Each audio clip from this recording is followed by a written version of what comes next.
Hey everyone, welcome back to my channel. A couple weeks ago I published a video that was a snapshot for Netflix, where I very briefly discussed 4 movies available on Netflix, just so that you can get a better idea of what's out there and what you're wanting to watch. As you know, streaming services are chock full of movies and TV shows, and it can be really challenging to wade your way through all of the garbage to find the good ones. So I hope this video helps you do that. Today I wanted to do a snapshot for Amazon Prime. The 4 movies I'll be talking about are Samaritan, Dog, Wrath of Man, and Love and Monsters. First, let's talk about Samaritan. 13-year-old Sam Cleary suspects that his mysterious and reclusive neighbor, Mr. Smith, is actually a legend hiding in plain sight. 25 years ago, Granite City's superpowered vigilante Samaritan was reported dead after a fiery warehouse battle with his rival, Nemesis. Most believe he perished in the fire, but some, like Sam, have hope that he's still alive. With crime now on the rise, Sam makes it his mission to coax Samaritan out of hiding to save the city from ruin. This movie is directed by Julius Avery, who's most well known for the movie Overlord, which I actually really liked. I really liked this movie until I didn't. Sylvester Stallone did a great job playing Samaritan, and I really liked his relationship with Sam. The old, beat-up, retired superhero befriending the kid who's still enthused with him seems to play it on screen pretty well, and I liked it in this movie. That was about the only bright spot, though. The villain in this movie, Edwin, is one of the cheesiest, most cartoonish villains I've ever seen, and that takes this movie right into B-rated territory. If they would have made the villain a bit more serious, even with the grotesque CGI that this film had because of its low budget, it might have been able to pull something off. But even with that nice friendship dynamic and a really good twist at the end, as much as I want to support a superhero project that's not Marvel or DC, this movie could not overcome its downfalls. It has a nice runtime of 1 hour and 41 minutes and it doesn't feel long, but the last quarter of the film is so bad that it makes it feel like a waste of time. I had to give Samaritan a 4 out of 10.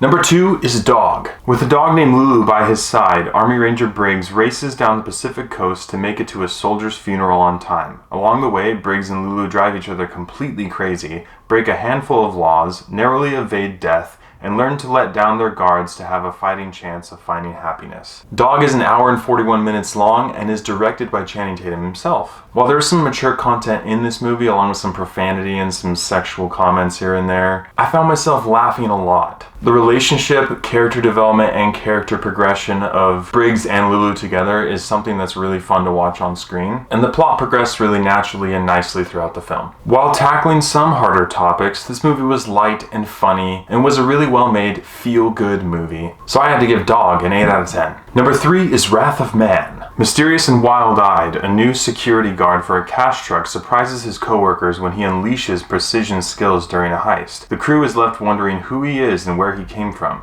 Soon, the marksman's ultimate motive becomes clear as he takes dramatic and irrevocable steps to settle a score. Wrath of Man is rated R, is just below 2 hours, and is directed by Guy Ritchie. Guy Ritchie is one of my top 3 favorite directors, and I love the way that he tells a story in a movie. That being said, I feel like Wrath of Man could have used a bit more of Guy Ritchie's influence. The story was still good, and it was a decent revenge flick, but it seemed to be missing some of the movie magic that Ritchie adds to his films. The movie was very bloody, very violent, full of profanity, and while the plot was entertaining, overall the movie kind of just felt a little underwhelming. I thought there was going to be more hard-hitting action, but it actually ended up being pretty tame compared to what I thought it was going to be. But if you're a Guy Ritchie enthusiast like myself, it's definitely worth checking out. I had to give Wrath of Man a 7 out of 10. Fourth and finally is Love and Monsters. 7 years after the monster apocalypse, Joel Dawson, along with the rest of humanity, has been living underground ever since giant creatures took control of the land. After reconnecting over the radio with his high school girlfriend, Amy, who is now 80 miles away at a coastal colony, Joel begins to fall for her again. As Joel realizes that there's nothing left for him underground, he decides to venture out to Amy, despite all the dangerous monsters that stand in his way. This movie is rated PG-13 and is 1 hour and 48 minutes long. While director Michael Matthews has made some really bad films in the past, this was definitely his best one. I really enjoyed the dynamic between Joel and his dog as he ventures out into this monster wasteland, and the different challenges he has to overcome, both in his own character, but also physical challenges with all the monsters, finding out what they do, if they're dangerous, and how he can avoid them. This story follows the zero to hero kind of format, as his own colony kind of doesn't really feel like he has a place in their colony, so he naturally wants to leave, find purpose, and go get his girl. There were a couple cheesy moments here or there, and there was quite a bit of monster for action and violence, but I found myself really entertained by this movie. I personally think Dylan O'Brien is a really good actor, and this movie played to his strengths. So if you're looking for a pretty clean action comedy that makes you feel good at the end of the day, Love and Monsters is worth a watch. I gave Love and Monsters an 8 out of 10. Thank you so much for watching. If you enjoy seeing these snapshots, please let me know what you think about them in the comments below. As always, I appreciate your love and support, and I'll catch you guys and gals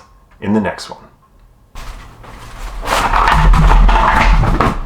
Thanks, Al.